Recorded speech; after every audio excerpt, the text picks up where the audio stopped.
قال النبي صلى الله تعالى عليه وسلم لكل نبي رفيق ورفيقي في الجنة عثمان أو كما قال عليه الصلاة والسلام.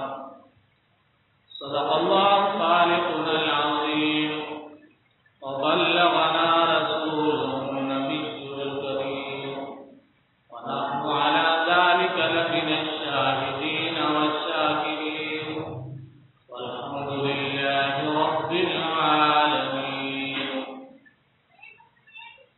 واقر جب بھی مومنوں کے ذکر تاجدار آئے تو لازم ہے کہ اس کے بعد ذکر شہریار آئے.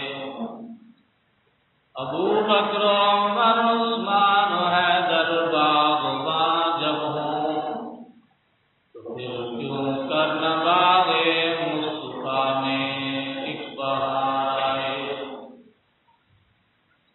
حقیقت میں وہ لطف زندگی پایا نہیں کرتے جو عشق مصطفیٰ سے دل کو گرمایا نہیں کرتے. جو عاشق ہیں وہ گستاخی کا یارا ہی نہیں رکھتے، ان کے در پہ خود جاتے ہیں بلوایا نہیں کرتے. ابو بکر عمر عثمان و حیدر پھول ہیں ان کے، اور ان کے پھول صحرا میں بھی مرجھایا نہیں کرتے. بندے پروردگارم امت احمد نبی دوست دارم چار یارم کعبہ اولاد علی مذہب حنفیہ ملت حضرت خلیل خاک پائے وہ سے اعظم زیر سایہ ہر بری. ان اللہ وملائکتہ یصلون علی النبی یا ایہا الذین آمنوا صلوا علیہ وسلموا تسلیما. اللهم صل وسلم وبارك على سيدنا ومولانا محمد وعلى آله وصحبه كما تحب وترضى عدد ما تحب وترضى. گرامی قدر سامعین، برادران مسلمان رحمان، آج ذوالحجہ کی 19 تاریخ ہے اور 18 ذوالحجہ داماد پیغمبر سیدنا عثمان بن عفان رضی اللہ تعالی عنہ کا یوم شہادت ہے. ذوالحجہ کی 18 تاریخ کو مدینہ طیبہ میں سیدنا عثمان بن عفان رضی اللہ تعالی عنہ کو انتہائی مظلومیت کی حالت میں اور بے دردی کے ساتھ شہید کر دیا گیا. اسی مناسبت سے سیدنا عثمان بن عفان رضی اللہ تعالی عنہ کی سیرت کے چند گوشے گزشتہ جمعہ پر عرض کیے تھے. آج اس مظلومیت کے واقعے کا تذکرہ کرنا ہے کہ سیدنا عثمان بن عفان رضی اللہ تعالی عنہ کو کیسے شہید کیا گیا. سیدنا عثمان بن عفان رضی اللہ تعالی عنہ کی خلافت 11 سال 11 مہینے اور 18 دن ہے، جن میں سے ابتدائی 6 سال انتہائی امن اور امان سے گزرے. فتوحات ہوئی، مال غنیمت کی فراوانی ہو گئی اور مال غنیمت کی فراوانی ہی حالات کے بگاڑ کا ایک سبب بنی. کیونکہ حضور علیہ السلام نے ارشاد فرمایا تھا لا اخاف علیکم الفقر بل اخاف علیکم الذنوب، مجھے تمہارے فقر و فاقہ سے کوئی خوف نہیں، میں دنیاوی خطرات سے ڈرتا ہوں، یعنی دنیا کی زیادتی ہو جائے، مال و اسباب کی زیادتی ہو جائے تو اس کے نتیجے میں جو فساد برپا ہوتا ہے مجھے اس کا خوف ہے۔ اس کے علاوہ اور بھی وجوہات تھیں حالات کے بگاڑ کی۔ ایک وجہ یہ تھی کہ جو بڑے بڑے صحابہ تھے وہ دنیا سے اٹھتے جا رہے تھے اور جو نئی نسل ان کی جگہ لے رہی تھی وہ زہد و تقویٰ میں اور عدل و انصاف میں ان سے کمتر تھے، اور جن عاجمی نسل لوگوں نے اسلام قبول کیا تھا وہ پوری طرح عجمیت کے اثر سے باہر نہیں نکلے تھے۔ اور ایک وجہ یہ بھی تھی کہ سیدنا عثمان ذو النورین فطرتاً انتہائی طبیعت کے نرم مالک تھے، اور آپ سے پہلے سیدنا عمر رضی اللہ تعالیٰ عنہ کے جلال سے بڑے بڑے خوف کھاتے تھے۔ سیدنا عثمان ذو النورین رضی اللہ عنہ کی جو طبی نرمی تھی اس کی وجہ سے شریروں کے حوصلے بڑھ گئے۔ آپ اپنے خاندان والوں سے جو حسن سلوک کرتے تھے وہ اسی طبعی نرمی کی وجہ سے تھا، لیکن مخالفین نے اسے کچھ اور رنگ دے دیا۔ اس کے علاوہ ایک وجہ یہ بھی تھی کہ سیدنا عثمان ذو النورین رضی اللہ تعالیٰ عنہ کے دور میں کابل سے لے کر مراکش تک اسلام کا جھنڈا لہرا چکا، اور اس دوران بہت سی قومیں جو مسلمانوں کے زیر نگین آ گئیں، محکوم بن گئیں، تو قدرتی امر ہے کہ ان کے دل میں مسلمانوں کے خلاف انتقام کے جذبات ہیں۔ بالخصوص یہود جو اسلام کی آمد سے پہلے عرب کی سیاست اور معیشت پر چھائے ہوئے تھے، اور مدینہ طیبہ میں انہی کا سکہ چلتا تھا، لیکن اسلامی انقلاب نے ان کے عزائم کو خاک میں ملا دیا، تو وہ انتقام کے جذبات میں تھے اور کوئی موقع تلاش کر رہے تھے کہ مسلمانوں کو کیسے زیر کیا جائے۔ انہی یہودیوں میں سے ایک عبداللہ ابن سبا، علماء نے لکھا ہے کہ عبداللہ ابن سبا یہ وہ یہودی تھا کہ حضور علیہ السلام نے ارشاد فرمایا کہ میری امت میں 73 فرقے پیدا ہوں گے، الا ملت واحدہ، صرف ایک نجات پائے گا، باقی سب کے سب ہلاک ہوں گے۔ صحابہ نے پوچھا یا رسول اللہ کون سا طبقہ ہوگا جو نجات پائے گا؟ فرمایا ما انا علیہ واصحابی، جو میرے اور میرے صحابہ کے طریقے پر ہوگا۔ تو علماء کی تحقیق یہ ہے کہ جو 72 فرقے اسلام کے اندر پیدا ہوئے ان سب کی بنیاد رکھنے والا یہی یہودی عبداللہ ابن سبا تھا۔ رجز و بدعت کی بنیاد اس نے رکھی، خوارج کی بنیاد رکھنے والا یہ تھا، معتزلہ کی بنیاد رکھنے والا یہ تھا، قدریہ، جبریہ اور جتنے فتنے پیدا ہوئے اسلام میں سب کی بنیاد ان یہودیوں نے رکھی، کیونکہ انہیں پتا تھا کہ اسلام پھل پھول چکا ہے، پھیل چکا ہے، اب اس کا مقابلہ کرنا آسان نہیں ہے، تو اس نے مسلمانوں کے اندر انتشار پیدا کرنے کے لیے، افتراق ڈالنے کے لیے مختلف عقائد اور بدعات کو ایجاد کیا۔ حضرت عثمان ذو النورین رضی اللہ تعالیٰ عنہ کی جب دور خلافت تھا تو اسی عبداللہ ابن سبا یہودی نے بظاہر اسلام قبول کیا، کلمہ پڑھا، اور 900 کی جمعیت اس نے اکٹھی کی، قادیانیوں کی طرح سارے ہماری طرف کلمہ پڑھتے تھے، نمازیں پڑھتے تھے، حج کرتے تھے، عمرے کرتے تھے، لیکن دل سے ان لوگوں نے اسلام قبول نہیں کیا، بلکہ اسلام سے انتقام لینے کے لیے انہوں نے بظاہر اسلام کا لبادہ اوڑھا تھا اور محبت اہل بیت کا نعرہ لگایا کہ ہم اہل بیت کے محب ہیں، اہل بیت سے محبت کرنے والے ہیں۔ یہ نعرہ لگایا کہ حضرت ابوبکر، حضرت عمر، حضرت عثمان کی خلافت ناجائز تھی، کیونکہ حضرت علی وصی رسول اللہ ہے، رسول اللہ صلی اللہ علیہ وسلم کے وصی حضرت علی ہیں، ان کا حق تھا۔ اس قسم کے عقائد ایجاد کیے اور اتنا پراپیگنڈا کیا کہ بہت سارے جو مخلص مسلمان تھے وہ بھی ان کی باتوں میں آ گئے۔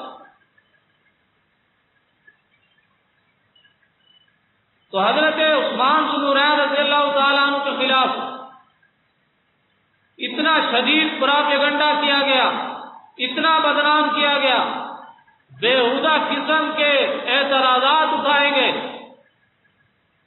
3 بنیادی اعتراض حضرت عثمان پر اٹھائے۔ پہلا اعتراض یہ تھا کہ یہ اپنے خاندان والوں کو عہدوں پر مامور کرتے ہیں اور بڑے صحابہ کو معزول کر رہے ہیں۔ دوسرا اعتراض یہ تھا کہ حضرت عثمان بن نورین رضی اللہ تعالیٰ عنہ نے حضرت زید بن ثابت کے مصحف کے علاوہ باقی تمام مصاحف کو جلا کر قرآن پاک کی توہین کی۔ اور تیسرا اعتراض یہ تھا کہ بیت المال میں سے اپنے خاندان والوں کو نوازتے ہیں۔ انتہائی بے بنیاد قسم کے اعتراضات۔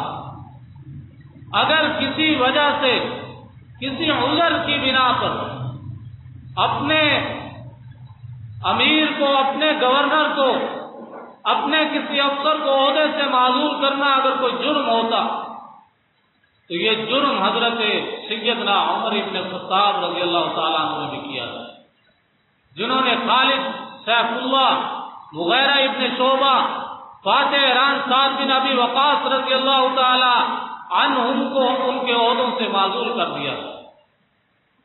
یہ جرم بعد میں حضرت علی سے بھی ہوا، جنہوں نے طرابلس، آرمینیا اور قبرص کے فاتحین کو معزول کیا۔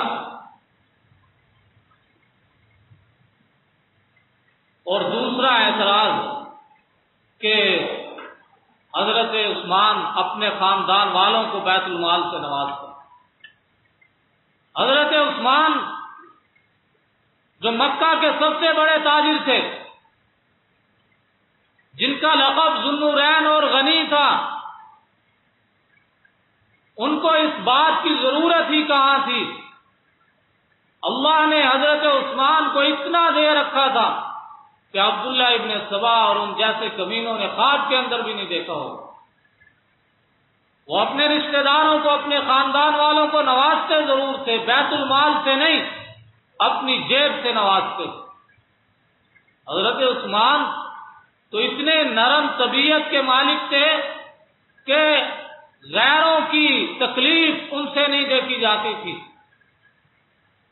مسلمانوں کی تکلیف ان سے نہیں دیکھی جاتی تھی۔ جب بھی مسلمان تکلیف میں ہوتے، حضرت عثمان اپنی دولت بے درے خرچ کیا کرتے، تو اپنے خاندان والوں کو کیسے وہ نظر انداز کر سکتے؟ تیسرا اعتراض کہ مصحف پاک کو جلا کر اس کی توہین کی گئی۔ یہ قرآن پاک کی توہین نہیں تھی، بلکہ اس امت پر، قرآن کے ماننے والوں پر حضرت عثمان کا بہت بڑا احسان ہے،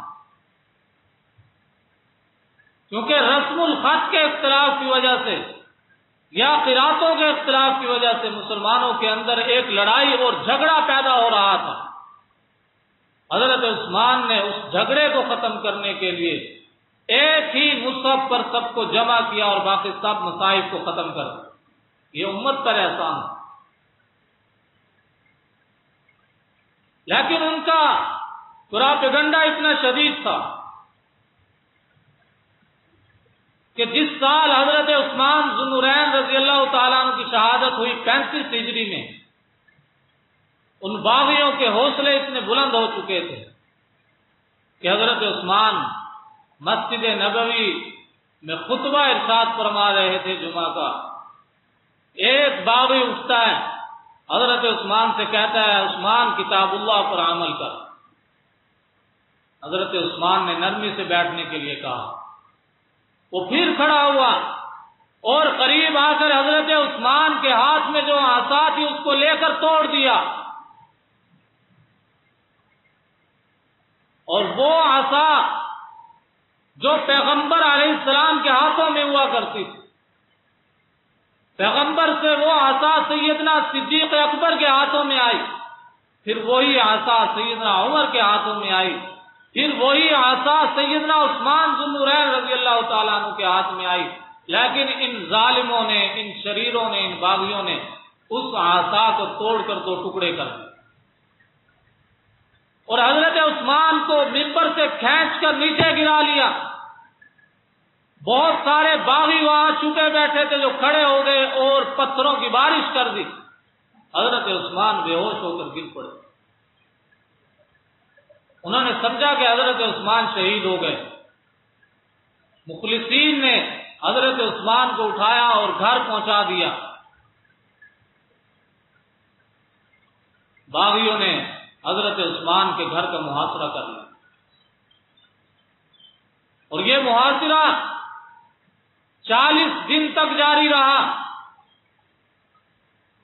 حضرت عثمان ذو النورین رضی اللہ تعالیٰ عنہ پیاس کے عالم میں، بھوک اور پیاس کی شدت کے اندر 40 دن اس محاصرے کے اندر گزارتے ہیں۔ پانی کی ایک بوند آپ تک نہیں پہنچنے دی جاتی۔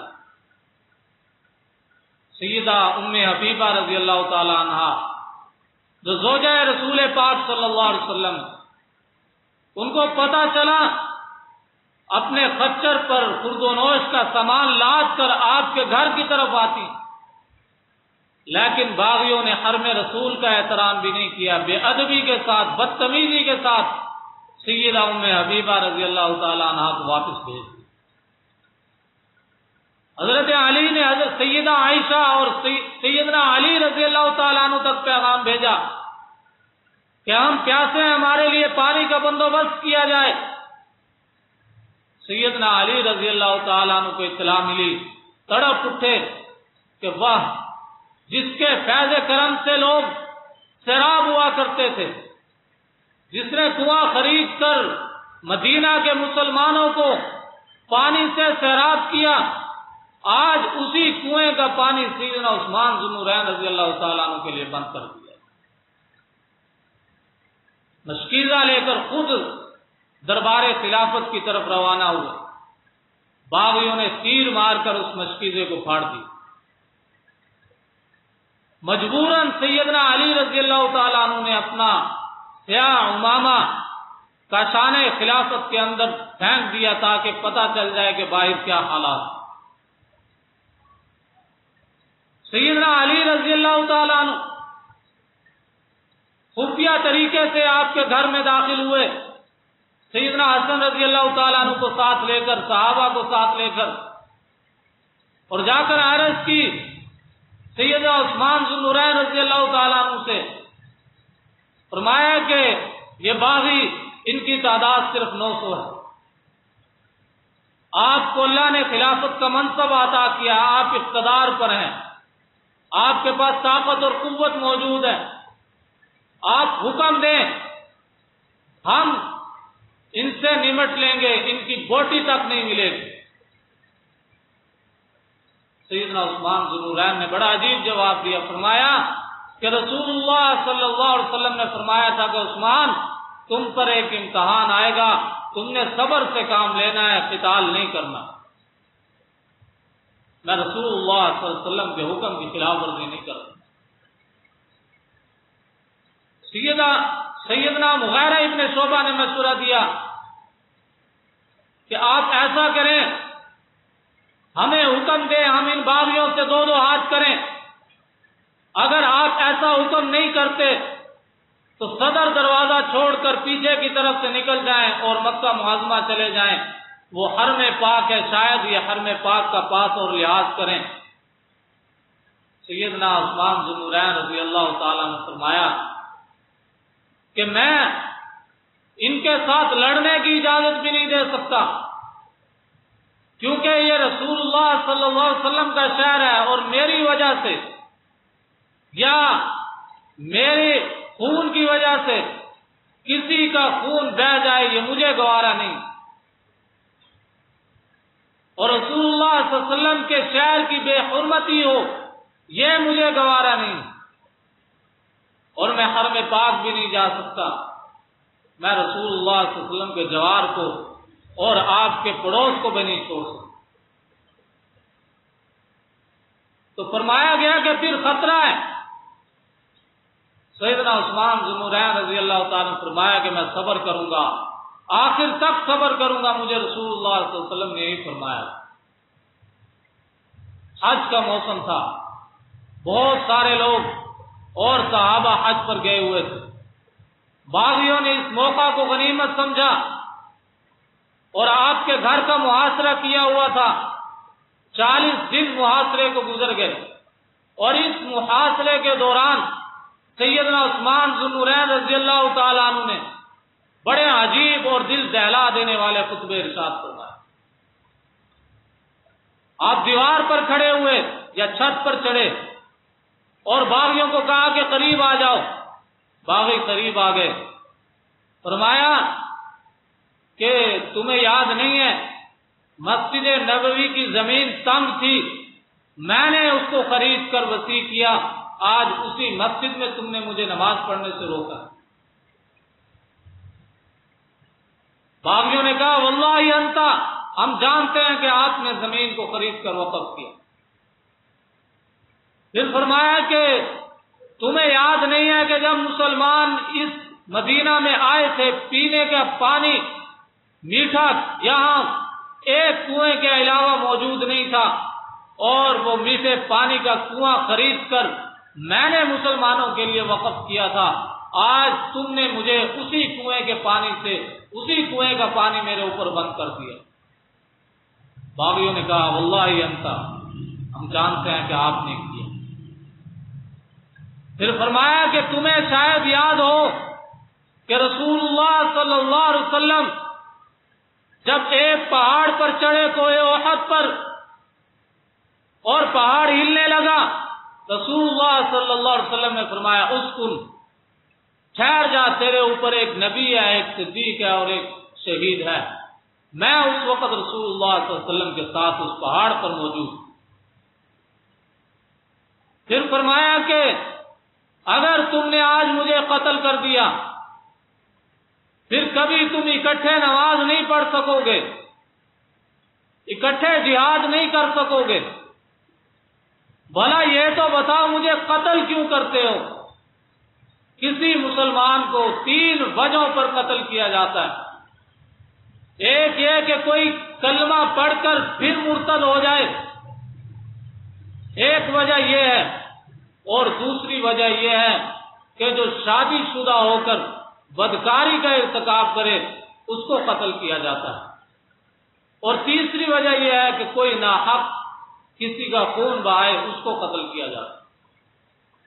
میں نے تو آج تک کسی کا ناحق خون نہیں بہایا، میں تو آج بھی توحید و رسالت کی گواہی دیتا ہوں، کلمہ پڑھتا ہوں، میں مرتد نہیں ہوا، اور جہاں تک بدکاری کی بات ہے میں نے تو زمانے جاہلیت میں بھی کسی غیر محرم کو آنکھ اٹھا کر نہیں دیکھا، تو آج بدکاری کا کیسے خیال آ سکتا؟ 3 وجہوں میں سے ایک بھی وجہ میرے اندر نہیں پائی جاتی، پھر تم کیوں قتل کرنے کے در پہ ہے؟ پھر فرمایا کہ اللہ کے ہاں میری 10 امانتیں ہیں۔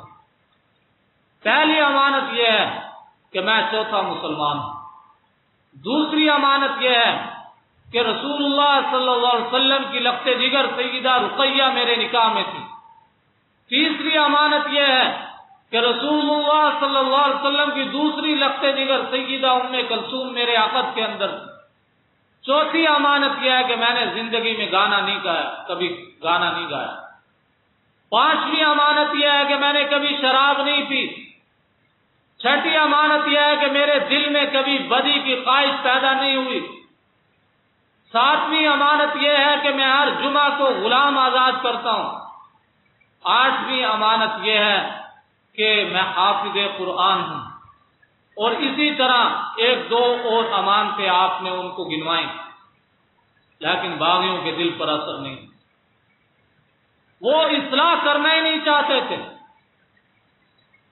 کیونکہ دل سے انہوں نے کلمہ نہیں پڑھا تھا، بظاہر کلمہ پڑھتے تھے، اندر سے وہ یہودی النسل تھے،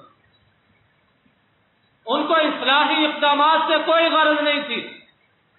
سیدنا عثمان ذو النورین رضی اللہ تعالیٰ عنہ نے ان کے سارے جائز مطالبات کو تسلیم کیا، انہوں نے کہا کہ مصر کا گورنر تبدیل کرو، حضرت عثمان نے مصر کا گورنر تبدیل کر کے محمد بن ابی بکر کو مقرر کر دیا۔ ان تمام اقدامات کے باوجود پھر آخر میں ان کا مطالبہ یہی تھا کہ اپنی خلافت سے دستبردار ہوگا۔ سیدنا عثمان ذو النورین رضی اللہ تعالیٰ عنہ نے فرمایا کہ میں اس خلافت کو نہیں چھوڑ سکتا، اس کی وجہ یہ ہے کہ رسول اللہ صلی اللہ علیہ وسلم نے فرمایا تھا کہ اے عثمان، اللہ تجھے ایک قمیض پہنائے گا، لوگ تم سے وہ قمیض اتارنا چاہیں گے، تم نے اس قمیض کو اتارنے نہیں دینا، اور وہ قمیض خلافت کی قمیض تھی، تم لوگ مجھے خلافت سے اتارنا چاہتے ہو، مجھے میرے پیغمبر نے منع کیا تھا کہ خلافت کو نہیں چھوڑنا، صبر سے کام لینا ہے، تحمل سے کام لینا۔ سیدنا عثمان ذو النورین رضی اللہ تعالیٰ عنہ نے اپنے دفاع کے اندر ان پر ہاتھ نہیں اٹھایا، حابیل کے بعد یہ پہلے شخص ہیں، اور یہ خصوصیت تو صرف آپ ہی کی تھی کہ آپ اقتدار پر تھے، آپ خلافت کے منصب پر فائز تھے، آپ کے پاس طاقت اور فوج موجود تھی، اس کے باوجود آپ نے اپنی دفاع کے لیے ہاتھ نہیں اٹھایا، صرف اس وجہ سے کہ مدینہ والوں کو تکلیف نہ ہو، رسول اللہ صلی اللہ علیہ وسلم کے شہر کی بے حرمتی نہ ہو، اپنی جان کا نذرانہ پیش فرمایا۔ پھر جس دن سیدنا عثمان ذو النورین رضی اللہ تعالیٰ عنہ کو شہید کیا گیا، جمعہ کا دن تھا، روزے کی حالت میں تھے، اور اپنی بیوی سیدہ نائلہ رضی اللہ تعالیٰ عنہ سے کہا کہ وہ پاجامہ لا کر دو جو میں نے خرید کر رکھا تھا لیکن اب تک پہننے کی نوبت نہیں آئی۔ آپ نے وہ پاجامہ زیب تن کیا اور پھر کلام اللہ کی تلاوت میں مصروف ہو، بلکہ بڑی ایک عجیب روایت ہے کہ آپ کو اونگ آ گئی، آنکھ لگ گئی، خواب میں رسول اللہ صلی اللہ علیہ وسلم کی زیارت ہوئی، حضور علیہ الصلوۃ والسلام نے فرمایا، حضرت ابوبکر بھی ساتھ موجود ہیں، سیدنا عمر بھی ساتھ موجود ہیں، حضور نے فرمایا عثمان جلدی کرو، آج افطار ہمارے ساتھ کرنا۔ ایک روایت میں ہے کہ آپ نے فرمایا کہ عثمان جلدی کرو، آج جمعہ ہمارے ساتھ پڑھنا ہے۔ سیدنا عثمان ذو النورین نے اپنی بیوی نائلہ کو بتلایا کہ آج میری شہادت کا دن ہے، آج یہ باغی مجھے شہید کر ڈالیں گے۔ سیدہ نائلہ نے فرمایا کہ ایسے نہ کہو، ایسے نہیں ہو سکتا۔ حضرت عثمان نے فرمایا کہ میں نے خواب میں رسول اللہ صلی اللہ علیہ وسلم کی زیارت کی ہے، آپ میرے انتظار میں۔ آپ نے قرآن پاک کھولا اور تلاوت کلام پاک میں ڈوب گئے۔ سیدنا عثمان واقعتاً ڈوب کر تلاوت کیا کرتے،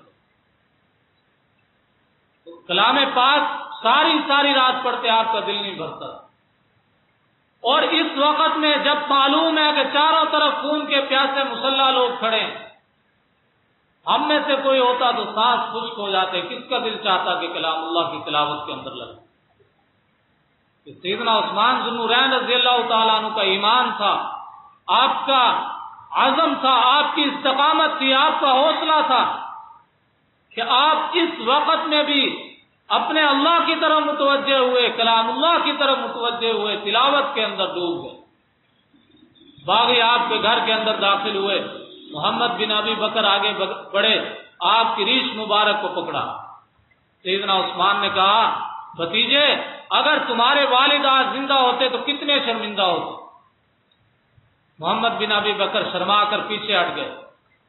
پھر ایک اور بدبخت کنانہ بن بشر آگے بڑھا اور لوہے کی لاٹ آپ کی پیشانی مبارک پر ماری، جس سے خون کا فوارہ نکل پڑا۔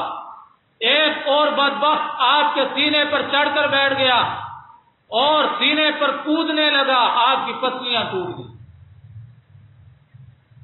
ایک بدبخت نے آپ کے چہرے پر تلوار کا وار کرنا چاہا، سیدہ نائلہ نے اپنا ہاتھ آگے کیا، سیدہ نائلہ کے ہاتھ پر تلوار کا وار ہوا، 3 انگلیاں کٹ کر نیچے گئی۔ سیدنا عثمان ذو النورین رضی اللہ تعالیٰ عنہ شہید ہو گئے۔ اور آپ کی شہادت ایسی شہادت تھی کہ آپ نے صبر و تحمل کا ایسا مثال اور ایسا معیار قائم کیا کہ قیامت تک اس کی مثال پیش نہیں کی جا سکتی۔ جب قیامت کے دن انصاف کی عدالت قائم ہوگی، لوگ اپنی نیکیاں لے کر حاضر ہوں گے، ان میں شہداء بھی ہوں گے۔ کسی شہید کی شہادت کی گواہی میدان جہاد دے گا، کسی شہید کی شہادت کی گواہی بندوق کی گولی دے گی، اور کسی کی شہادت کی گواہی پھانسی کا پھندا دے گا، لیکن سیدنا عثمان ذو النورین کی شہادت کی گواہی رب کا قرآن دے گا۔ آپ کا مقدس خون قرآن کے اوراق پر گرا، اور جس آیت مبارکہ پر گرا وہ آیت مبارکہ یہ تھی، فَسَيَكْفِيكَهُمُ اللَّهُ إِنَّهُ هُوَ السَّمِيعُ الْعَلِيمُ، جس کا اگر ترجمہ با محاورہ کیا جائے تو یہ بھی ہو سکتا ہے کہ اللہ تعالیٰ ان سے نمٹ لے گا، اور پھر اللہ کا نمٹنا اللہ ہی کا نمٹنا ہوتا ہے۔ پھر اللہ ان سے نمٹا کہ تاریخ کے اندر ان کا انجام جو ہے وہ ایک عبرتناک انجام مثال بن گیا، ایک نمونہ بن گیا۔ ابو قلابہ کہتے ہیں کہ شام میں نے ایک شخص کو دیکھا، دونوں بازو کٹے ہوئے ہیں، دونوں پاؤں کٹے ہوئے ہیں، اور پکار پکار کر چلا کر کہہ رہا ہے، ہائے آگ، ہائے دوزخ کی آگ۔ میں نے کہا کہاں ہے آگ؟ اس نے کہا کہ یہ آگ آپ کو نظر نہیں آتی، مجھے اندر سے جلا رہی۔ میں وہ بدبخت ہوں جس نے سیدہ نائلہ رضی اللہ تعالی عنہا کو کے چہرے پر تھپڑ مارا تھا، تماچا رسید کیا تھا، سیدہ نائلہ نے مجھے بددعا دی۔ مورخین لکھتے ہیں کہ سیدنا عثمان ذو النورین رضی اللہ تعالیٰ عنہ کے قاتلین میں سے ہر ایک کو جنون لاحق ہو گیا، کوئی بھی اس سے نہیں بچا۔ سیدنا عثمان ذو النورین رضی اللہ تعالیٰ عنہ جمعے کے دن شہید ہوئے، اس مظلومیت کے اندر شہید ہوئے کہ 2 دن تک آپ کی لاش بے گور و کفن گھر کے اندر پڑی رہی، کسی کی جرت نہیں ہوتی تھی کہ آپ کی لاش کو اٹھا کر دفنا دیا۔ اتوار کا دن گزرا، رات کی تاریکی کے اندر مسلمانوں نے جرت کر کے، ہمت کر کے آپ کی لاش کو اٹھایا اور کفن دیا، اور رات کی تاریکی میں سیدہ نائلہ لالٹین پکڑ کر آگے آگے تھی اور آپ کا جنازہ جا رہا تھا۔